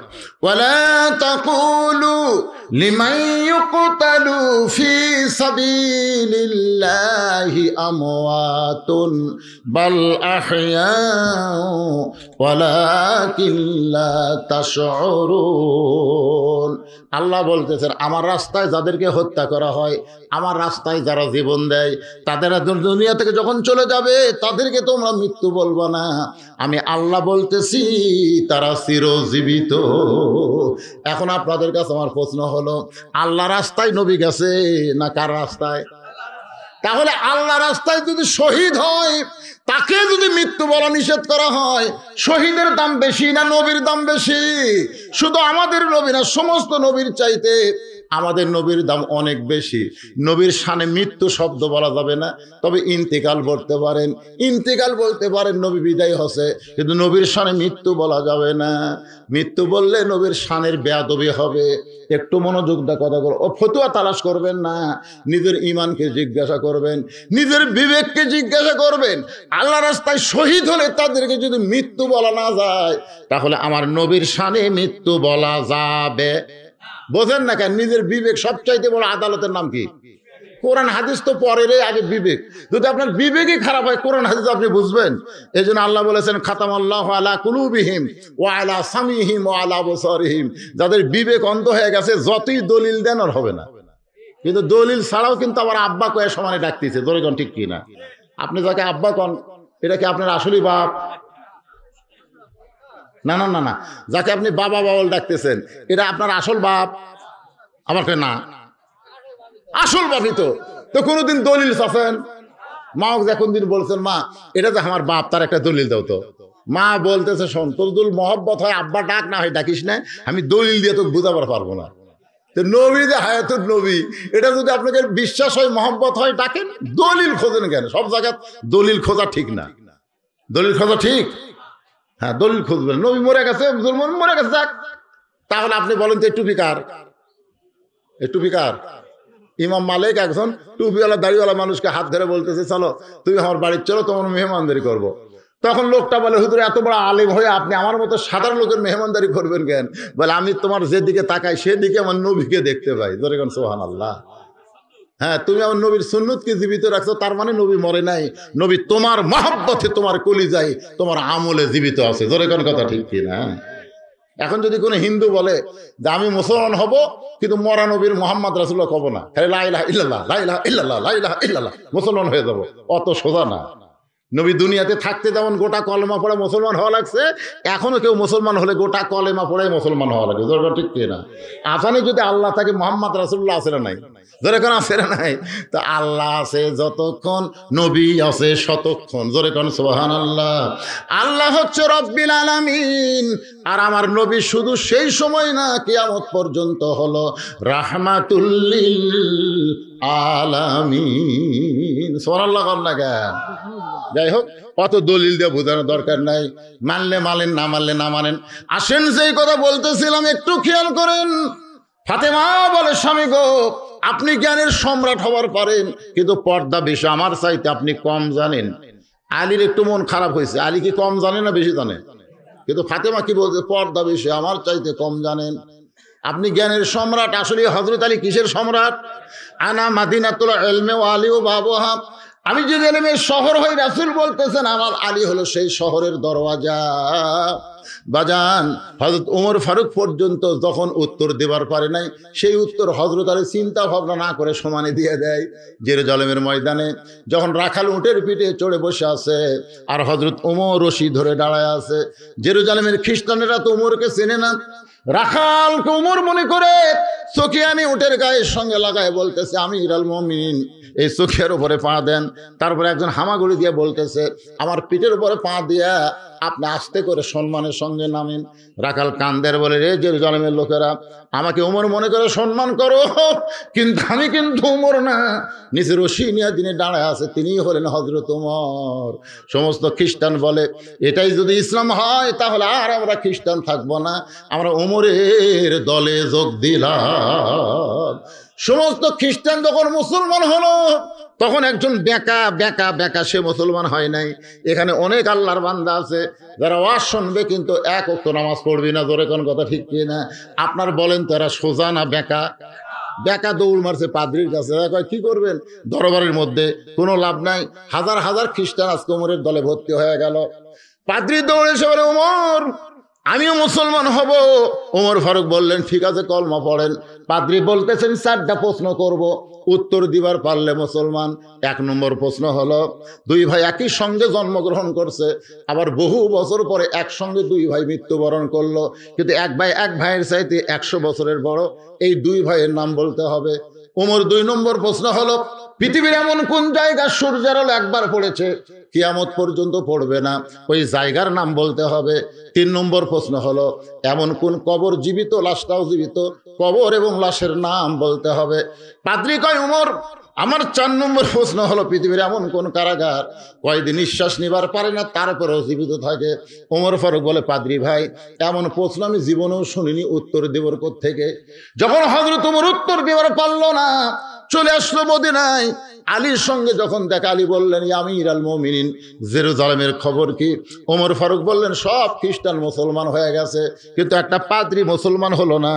আমাকে 4টা প্রশ্ন করেছিল, উত্তর দিবার পারলে মুসলমান হতো। বলে কি প্রশ্ন? বলে একই সঙ্গে 2 ভাই জন্মগ্রহণ করেছে, বহু বছর পর একসঙ্গে মৃত্যুবরণ করেছে, কিন্তু এক ভাইয়ের সাথে 100 বছরের বড়। এই 2 ভাইয়ের নাম কি? আলী বলতেছেন, ওজাইর আলাইহিস সালাম আর আজিজ আলাইহিস সালাম। ওজাইর আজিজ একই সঙ্গে জন্মগ্রহণ করেছে, যমজ ভাই, কিন্তু ওজাইরকে আল্লাহ তাআলা 100 বছর ঘুমের মধ্যে রাখছিলেন, আবার বহু বছর পরে 2 ভাইকে শহীদ করে দেয়। এই কারণে এক ভাইয়ের চাইতে 100 বছরের বড়। পৃথিবীর এমন কোন জায়গা সূর্যের আলো কিয়ামত পর্যন্ত পড়বে না? আলী বলতেছে, যখন মুসা নবী সাগর পাড়ি দিল, ওই সময় আল্লাহ সাগরকে রাস্তা বানাই দিল, সূর্যের আলো সাগরের তলদেশে পৌঁছে গেল। কিন্তু ফেরাউন যখন নামলো, তখন সাগর পূর্বের মতন হয়ে গেল। ওই যে সূর্যের আলো একবার পড়েছে, ওই জায়গায় কিয়ামত পর্যন্ত সূর্যের আলো পড়বে না। ওমর বলে, আলী রে, কবর জীবিত, কবরের মাইয়া তো জীবিত। কবরটার নাম কি? কবরের মধ্যে যিনি, তার নাম কি? বলে কবর হলো মাছ। আর কবরের মধ্যে যিনি ছিলেন ইউনূস আলাইহিস সালাম, কবরটাও জীবিত, লাশটাও জীবিত। এমন কোন কারাগার নিঃশ্বাস নিবার পারে না তারপরও জীবিত থাকে? আলী বলতেছেন, মায়ের উদরের সন্তান নিঃশ্বাস নিবার পারে না, এরপরও আল্লাহ জীবিত রাখে। ওমর চিল্লায় বলে, আলী রে, এই জন্যই তুমি জ্ঞানের সম্রাট। ধরে কর না সুবহানাল্লাহ। সেই আলীকে ফাতেমা বলতেছে, পর্দা বিষয়ে আপনি আমার সাথে কম জানেন। কি জানেন? আলী রাগ করে বলতেছে, আচ্ছা ঠিক আছে, তুমি কি জানো? তুমি কি জানো আমি শুনবার চাই। ফাতেমা বলতেছে, এত রাগ করছেন কেন? যে মেয়েরা আমার সঙ্গে দেখা করবে, আপনি কি তাদের চেনেন? আলী শুন করছে, এমন একটা প্রশ্ন করছে যে মেয়েরা আমার সঙ্গে দেখা করবার চাচ্ছে, তাদেরকে কি আপনি চেনেন? আলী তো চিন্তাকে তো মারিফতের প্রশ্ন। আমি একদিন আমার বউয়ের সামনে বলতেছি, আমার চাওয়াতো ভাই যে বিয়ে করছে, ওর বউটা খুব সুন্দরী। যেই করছি, আমার বউ আমার কাছে লাভ ধরে কয়, আপনি কবে থেকে লুচ্চা হলেন? আমি করলাম, লুচ্চা কি? আপনি পরের বউ সুন্দরী কন, তার মানে আপনার নজর ঠিক নাই তো। আমি সেদিন থেকে কান ধরে তওবা করছি, আল্লাহ আমার বইয়ের সামনে কে কেমন সুন্দরী আর জীবনেও বলবো না, বললেই মনে করবি লুচ্চা। তোর কোন কথা ঠিক। ফাতেমার ক্যাপাসিটি জানেন? কি জন্য বলতে, আপনি কি ওই মেয়েগুলা চিনেন? সঙ্গে সঙ্গে হযরত আলী চোখে পানি বের করে বলে, ও ফাতেমা, এই দুনিয়াতে একজন মাত্র মেয়েকে আমি চিনি, যে হলো আমার হাসান হোসাইনের মা। ধরে কান না সুবহানাল্লাহ। ফাতেমা বলতেছে, তাহলে অন্য মেয়েদের সম্পর্কে আপনার ধারণাই নাই, আপনার ধারণা নাই। শোনেন, যে সমস্ত মেয়েরা আমি ফাতেমার সঙ্গে দেখা করবে, এর মধ্যে একটা মেয়ে যদি বেপর্দা হয়, আর বেপর্দা মেয়ের সঙ্গে যদি ফাতেমা দেখা করে, ওই বেপর্দা মেয়ে যদি ফাতেমার চেহারার কথা, নাকের কথা, গায়ের রঙের কথা, দাঁতের কথা, চোখের কথা যদি পরপুরুষের কাছে বলে, তাহলে ফাতেমা পর্দার মধ্যে থাইকা লাভ কি? আসলে বলেন তো, ফাতেমা কেমন পর্দানিশী, যাকে খাতুনে জান্নাত বলা হয়েছে, নারীদের নেত্রী বলা হয়েছে। গভীর রাত্রে হযরত আলী ফাতেমাকে কবর দিচ্ছেন। দিনের বেলা কবর দিলে কবরের খবর মানুষ জানতে পারবে, এজন্য গভীর রাত্রে কবর দিচ্ছেন। কবর দেওয়ার পর আল্লাহকে বলতেছে, আল্লাহ এই ফাতেমার প্রতি তুমি রাজি হয়ে যাও। দোয়া করাও শেষ, তাকায় দেখে সামনে কয়েকটা পুরাতন কবর দেখা যায়। এইমাত্র হযরত আলী ফাতেমার কবর দিল, সেই নতুন কবর গেল কোন জায়গায়? গোটা জান্নাতুল বাকি হযরত আলী খুঁজতেছে আর বলতেছে, ফাতেমার কবর, ফাতেমার কবর। কে যেন ডাকতে বলে, আলী রে, আমার ফাতেমা হলো পর্দানিশী। আমি আল্লাহ জোহরা ডিগ্রি দিয়ে ফাতেমার কবরটাকে কিয়ামত পর্যন্ত পর্দা করে দিয়েছি। সেই ফাতেমা হলো খাতুনে জান্নাত। আমি মা বোনদের জন্য বলি, মা জান্নাতে যদি যাবার চান ফাতেমার সিগনেচার ছাড়া কিন্তু যাওয়া যাবে না। আর ফাতেমা চুল বেচা খাওয়া মেয়ে মানুষকে সিগনেচার দিবে? আপনার কিন্তু চুল বেচা খায়। হায় সর্বনা, যেই চুল পর পুরুষ দেখা হারাম সেটা লাড়িয়ে চাড়িয়ে দিচ্ছে। জোরে কর কথা, ঠিক না? 1 টাকা সমান 30 টাকা। 1 টাকার চুল দিবেন 30 টাকা, কাঁচা 1 টাকা একদিকে দিবি, চুল দিবি 30 টাকা দিবি। এখন দাম বাড়িছে 80 টাকা। তো 1 টাকা সামান্য কম হচ্ছে। তখন বলছে যে ভাবি এখনো তো কিছু চুল লাগবে। ভাই তুমি বসো, আমি দিচ্ছি। তাই তো মুড়া চিরনি চুলের মধ্যে খালি মারতিছে আর দিচ্ছে, চিরা তুলে দিচ্ছে। ওই খালি লাটতিছে, ফেরওয়ালা লাটতিছে। ভাবি আর একটু হলে ভালো হয়। আপনার বইয়ের চুল ফেরওয়ালা লাটতিছে, ওই মাতালিয়া জান্নাত যাবে। আর ওই মেয়ে ফাতেমা সিগনেচার দিবি। তাই মায়েদের জন্য বলতেছি, মা, পুরুষের জন্য 1 নম্বর নেক আমল হলো নামাজ, আর নারীদের জন্য 1 নম্বর নেক আমলের নাম কি? পর্দা।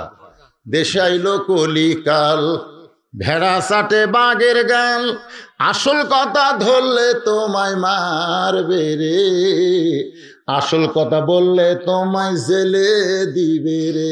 পাতাওয়া সাউবিল হক। আমার এলাকায় একটা পাগলা ছিল, বুঝলেন, নাম হলো হাবো পাগলা। কি পাগলা? দাদার মুখে গল্প শুনছি, এরকম হাজার হাজার মানুষ বসে থাকে খাচ্ছে, ইতিমধ্যে সাইড দিয়ে পাগলা যাচ্ছে। যাওয়ার সময় চিল্লায় বলতেছে, মানুষ নাই রে, এই মানুষ নাই।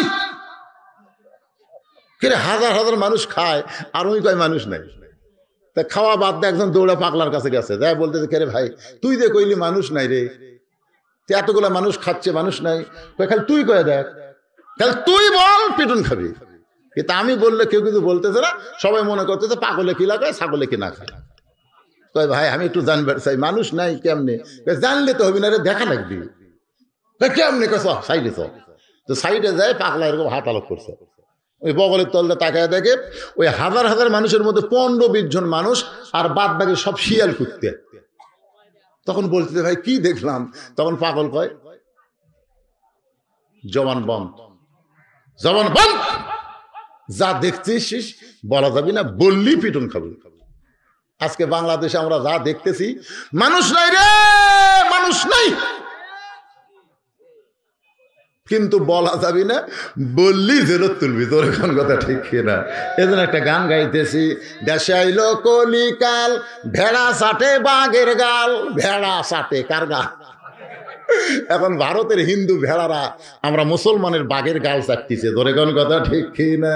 দেশে আইলো কলিকাল, ভেড়া চাটে বাঘের গাল, আসল কথা বললে তোমায় জেলে দিবে রে, আসল কথা বললে তোমায় রিমান্ডে নিবে রে, আসল কথা বললে তোমায় মারবে।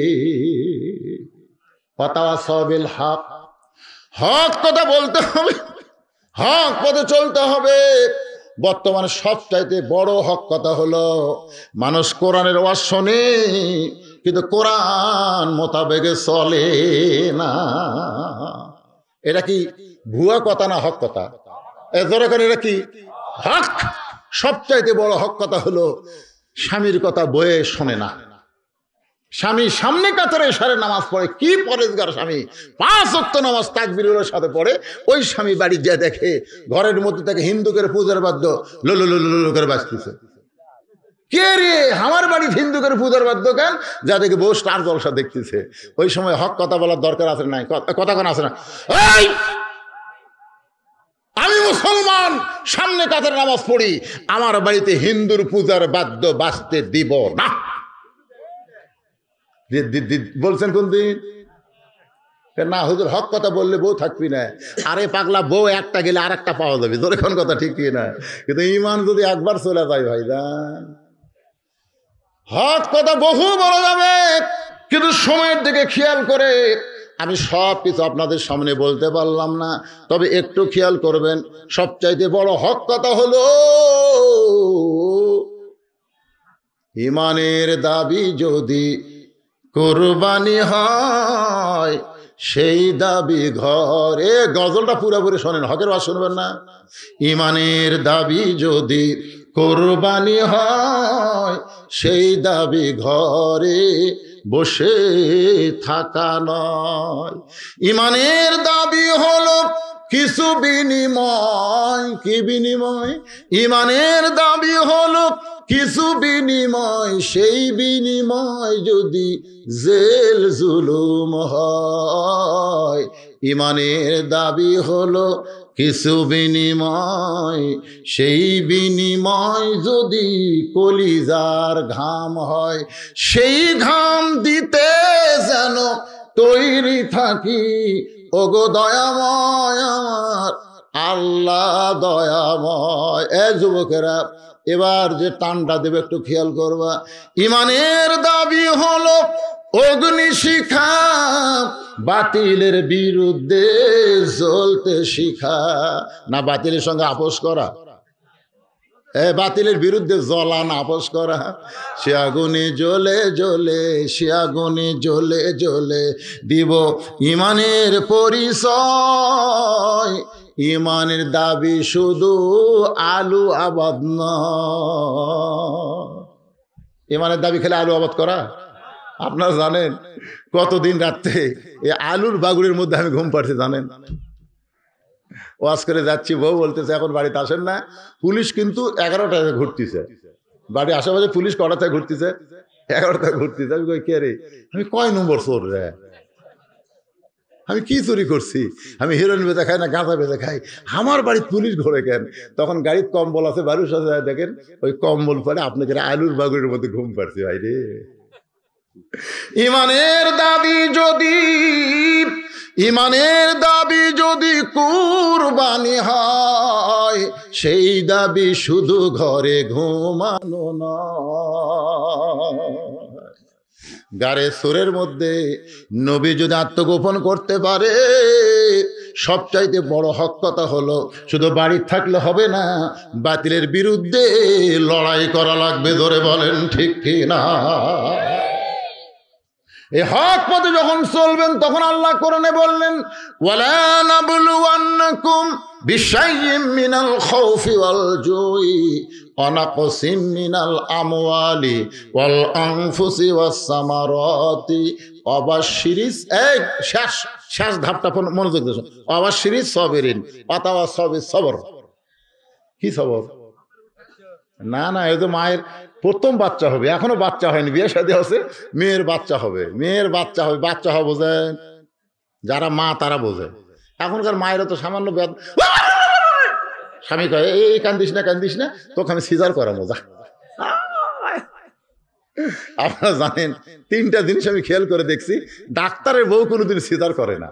কারণ কোন ডাক্তার তার বউ সিজার করায় না, কারণ সিজার করলে বিশাল ক্ষতি, বাচ্চারও ক্ষতি।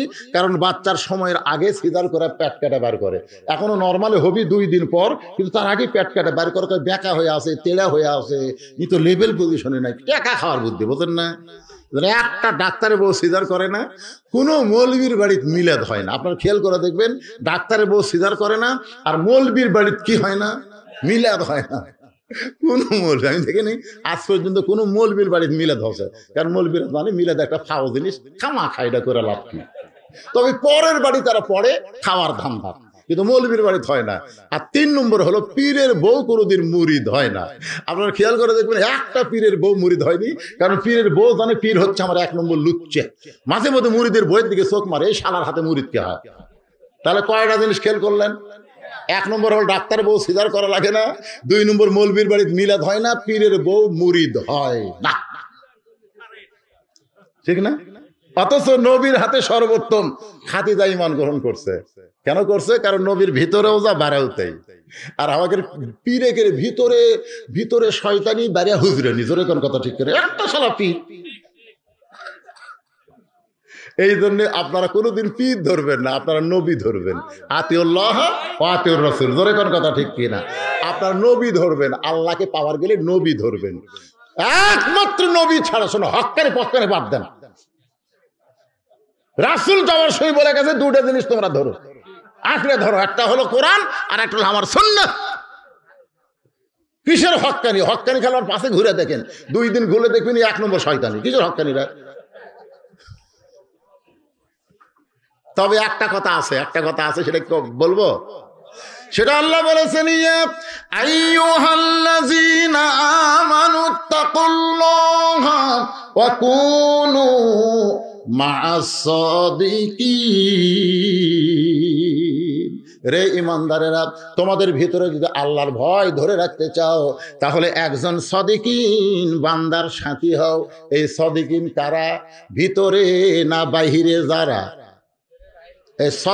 সদিকিন কারা? যারা বর্তমান জেলের ভিতরে আছে তারা, না আমার যারা বেড়ে আছি তারা? কথা কন না কেন? বর্তমানে সদিকিন যারা জেলের মধ্যে আছে তারা। একটা সদিকিনকে বেড়ে থাকবে দিচ্ছে না। যারা হক কথা কয়, সত্য কথা কয়, কোরআন মোতাবেক চলতে চায়, ওরকে মোমড়া দিয়া জেলখানার মধ্যে ঢুকাই দিচ্ছে। আর আমাদের মতন তেল তেলা ফাইসটা বক্তা তারা এখনো বেড়ে আছে। ধরে কোন কথা ঠিক কিনা? তাহলে কোনো সদিকিন ওরকে সঙ্গে যদি যাবার চান, তাহলে জেলত জ্বালাই ভাই যান, বাইরে থেকে হবি না। কি বাবা? সুবহানাল্লাহ। এখন এই যে শোনেন, কোনোদিনও বাচ্চা হয়নি, এবার প্রথম বাচ্চা হবে। এই শোনেন, মায়ের যখন পেটের বেদনা ওটা হয়, মায়ের কাছে শুনে দিত, আমার বউ একটা মাও। ধরে কোন ঠিক কিনা? আমার বউ মাওলা হয়, এই মরে যাবো, গলার দই তো বিষ খাবো। প্রথম যে বেদনা ভাই কোনোদিনও হয়নি, বুঝছেন না? তখন দাদি নানি দৌড়ে এসে দরজা বন্ধ করে দেয়, দিয়া কয়, কিসের মরবো, কিসের বিষ খাবি, কিসের গলার দুধ দিবি, ধৈর্য ধর, অথবা সবে সর, ধৈর্য ধর। একেবারে কাপড় ভিজে মাথার উপর দেয়, দিয়া কয় দাঁতের উপর দাঁত দে, দাঁতের উপর দাঁত, এই সেই বেদনা ভাই। ধৈর্য ধরতিছে, অথবা সবে সবর। কিছুক্ষণ পর আর মা বেহুশ হয়ে গেছে। মায়ের আর হুঁশ নেই। বাচ্চা গোসল করে যখন মায়ের বুকের উপর দিছে, বাচ্চা ঠ্যাঙ্গের পরশে মা আবার হুঁশ ফিরা পায়। যে হুঁশ ফিরা পাইছে, সঙ্গে সঙ্গে মা ওই বাচ্চাকে হাত দিয়ে ধরে চুমু খায়, কপালে মুখে। দাদি নানি চিল্লায় বলে, লাত্তি মার, লাত্তি মার। এর জন্যই তো গলা দৌড় দিবার চালি, এর জন্যই তো বিষ খাবার চালি, মার লাত্তি। এই তো কম কষ্ট দিছে, বাড়াবার চায় না, টাইনে বার করে তুই বেহুশ হয়ে গেছিস, মার লাত্তি। তখন মা কয়, না দাদি, না দাদি, লাত্তি মারো না দাদি, কলজাত দিয়া থাও। কি কলজাত দিবি কে? কষ্টের পরে এত শান্তি দাদি, এটা আগে জানতাম, আমি চিল্লাচিল্লি করতাম। আজকে বাংলাদেশে যারা কষ্ট করতেছে, জেল জুলুম রিমান্ডে আছে, তারা কিন্তু ধৈর্য ধারণের উপদেশ আল্লাহ দিয়েছে। ধৈর্য ধর, দাঁতের উপর দাঁত দে, ধৈর্য ধর, জেলত যা, মারবি, ধরবি, বাড়ির থেকে যাবি না, আলু বাড়ি ঘুমান লাগবি, ধৈর্য ধর। এই ধৈর্যের ফসল হলো সন্তান। যেমন মা যেমন একটা সন্তান পায়, আমিও ধৈর্যের কারণে তোদের বাংলাদেশে আর্জেন্টিনার পতাকা নয়, ব্রাজিলের পতাকা নয়, একদিন কলেমার পতাকা পথ পথ করে উঠবে। ধরে কোন কথা ঠিক?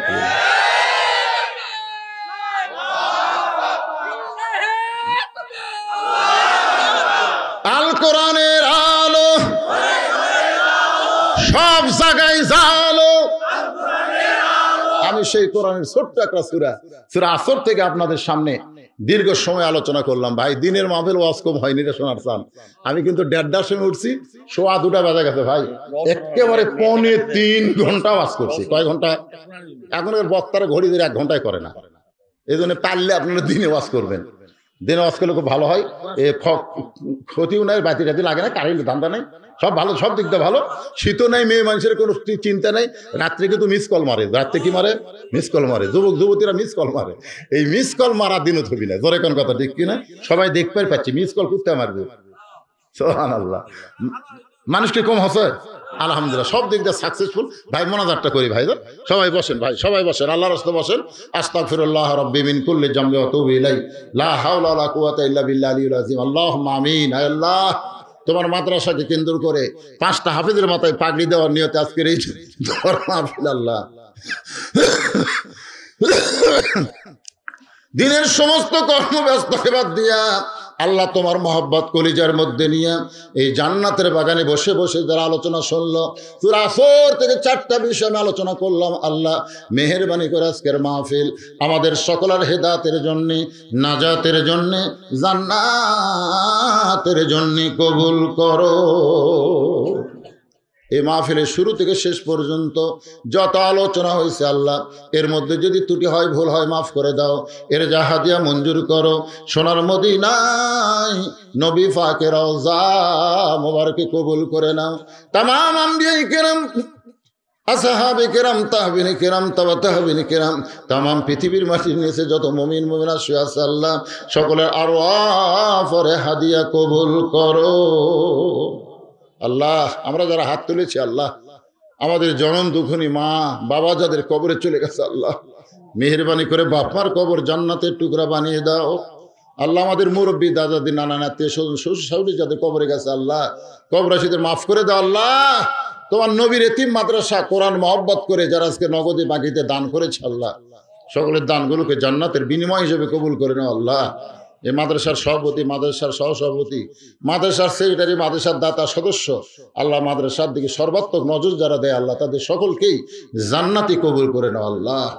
আজকে নগদে বাকিতে গামছায় রুমালে যারা দান করেছে, মা বোনেরা যারা দান করেছে আল্লাহ, সকলের দানকে কবুল করো আল্লাহ। আমার মা বোনদের আবেদা সালিয়া পদ্মানিসি কবুল করো। মা ফাতেমার চরিত্র দান করে দাও আল্লাহ।